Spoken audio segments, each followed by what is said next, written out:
Sorry, have you... Leave it, it's my first... Slovakia. Anti-Semitism. The White House. The head of the Anti-Semitism Task Force under Trump has just said he is going to eliminate Jewish taxes in America. That was posted by Leo Terrell, who is one of the biggest Israel suck-ups on X I've seen in my life. Today, actually, he posted 6 pro-Israeli paragraphs within 4 minutes of each other. And now he's pitching out an idea to end Jewish taxes in America. The article he was reposting was a Politico article that was arguing that Jewish Americans have to pay a Jewish tax per year just to stay safe, and saying that they had to do things like hire security, buy weapons to simply protect themselves, which in reality, the Jewish people of America are the most protected people in the world, as there is an anti-Semitic task force built in the government to help them that would punish people like me for saying stuff online against Israel. Their foreign government for the Jews in America has an entire task force that protects them. If you don't believe in Israeli control in the U.S., I don't know what to tell you.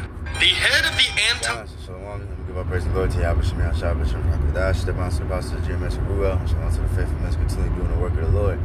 Now, this guy, Ethan Levens, whatever the hell his name is, on Instagram. This is a pretty good account. I believe I showed this clip before, but just to give him a little credit, but he pretty much just give, a short clip of news, you know what I mean? So it's pretty good. Brothers want to check that out. But as you see, these so-called who's, this just proves that the so-called who's runs the world, you know what I mean? And this proves that they're not the real people of the Lord, that they are Edomites, and they but yeah, like what he said that they are the most protected people in the world, which is true.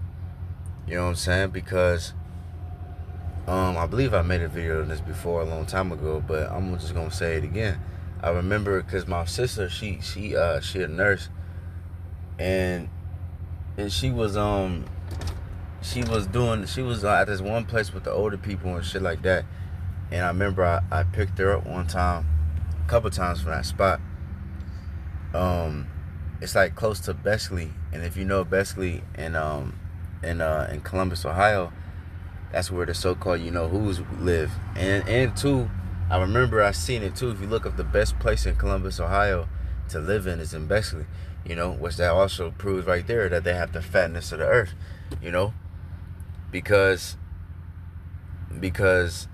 that's Esau's blessing. He got the best of the best, the best of the best. But if you look at the word ghetto, it goes into the place where Jews dwell.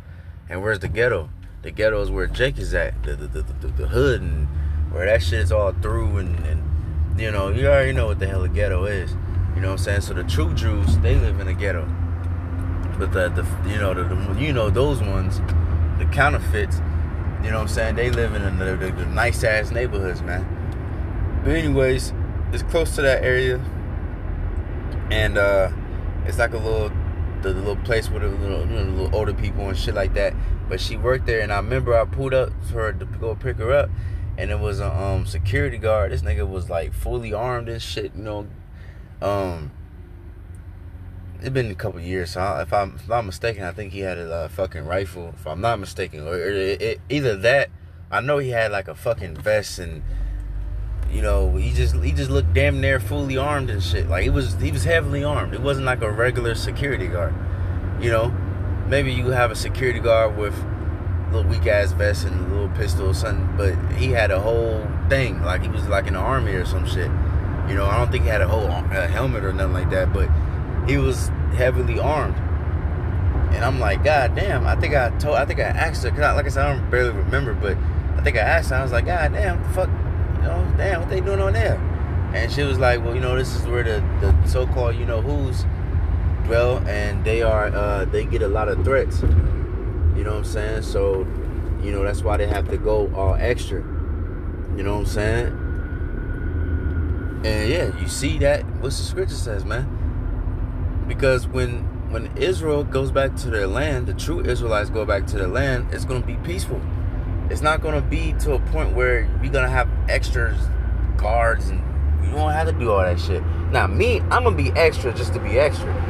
I'm gonna have angels guard me when I get in the kingdom, but I'm gonna do that just for show and just for the the majestic, and but I don't need angels.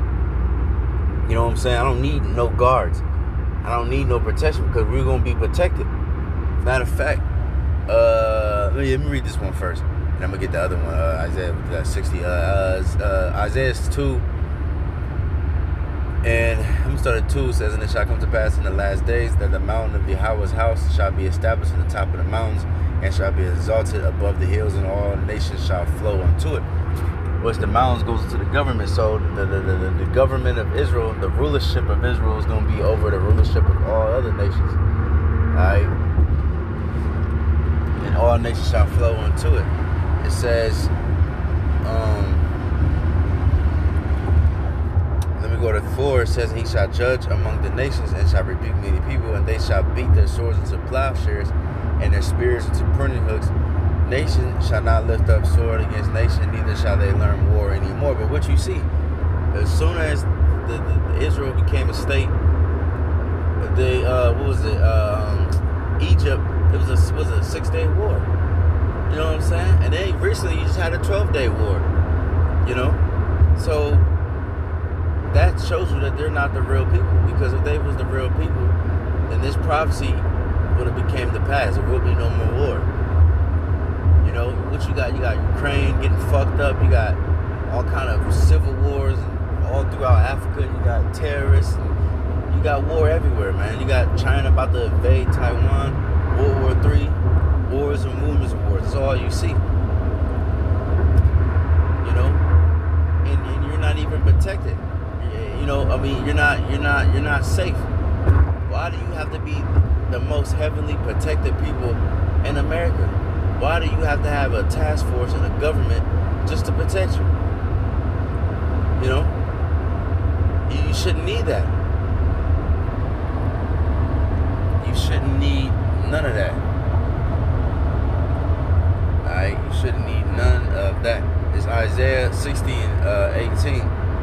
It says, "Violence shall no more be heard in thy land, wasted nor destruction within thy borders, but thou shalt call thy wall salvation and thy gates praise." Right.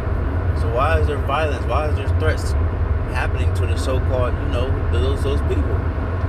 Because the scripture says your wickedness is being exposed, your skirt is being lifted up on your face, you're being exposed. So a lot of people are starting to threaten you. And a lot of people are starting to get violent, and that's only going to get even worse and worse, because now people are starting to really starting to see that this place, America, is run by those people. Then you got the Epstein files. Okay, you got that law or whatever. I forgot what was it. I think Trump. Yeah, he made something where it says, I believe it was called pretty much anti-Semitic shit. And they act like they're the only fucking Shemites on the earth. We act like you the only people from Shem. Alright? What about the the other fucking Hebrews? You see, that's what Esau always do, man. He plays the victim. He always act like he's the most, but the only reason why you're being attacked by these people is because you tripping. You going around the earth destroying. You causing wars. You motherfucking America went and bombed Iran because of the threat of a nuclear war, a nuclear bomb that Iran doesn't even fucking have. But recently, North Korea just threatened to bomb America, and they have nuclear missiles that can reach any part of, well, at least they can have missiles that can reach any part of America. Alright? So I remember at first people were making fun of them, but now they can reach any part of America now. Because the weak is saying that they are strong. Alright? But they just made a threat. Why haven't America bombed them? And these people actually have fucking nuclear bombs. You see? Because why? Because America is those people's little bitch. And that's what the scriptures say, man. that the least shall draw them out. You see? So it's beautiful, man. That's why I love. Well, you gotta look at the news, man. You gotta pay attention. The Lord said, watch and pray, because the more you watch and you see these different things, man, you see the prophecies is just popping off the page. You know, you can see this is going to happen, because they talking about Israel trying to make another attack on Iran. They planning that shit. You think that shit is they just done? Hell no, of course they're not. You know, they ain't gonna leave that shit alone. You know, so hey man, it's beautiful, man. It's very, very, very beautiful. A lot of things going on. A lot of things are being exposed, and prophecy is speaking. You know, so that's pretty much the point I want to get into real quick. You know, I just want to give that quick little testimony. My sister had told me, you know, I seen this shit myself. Like, these niggas are heavily guarded, but you, it's supposed to be safe. You know, you supposed to be in your kingdom. You know, the scripture says Israel shall dwell safely. If you should dwell safely, why are there bomb threats and, you know what I'm saying? You shouldn't be like that. All right. But anyways, hopefully with that, I was edifying. We give all praises and glory to Yahweh Shem Yahshua B'Shem HaKadosh. The Apostle Jeremiah Ruel, showing to the brothers doing his works. That would say Shalom.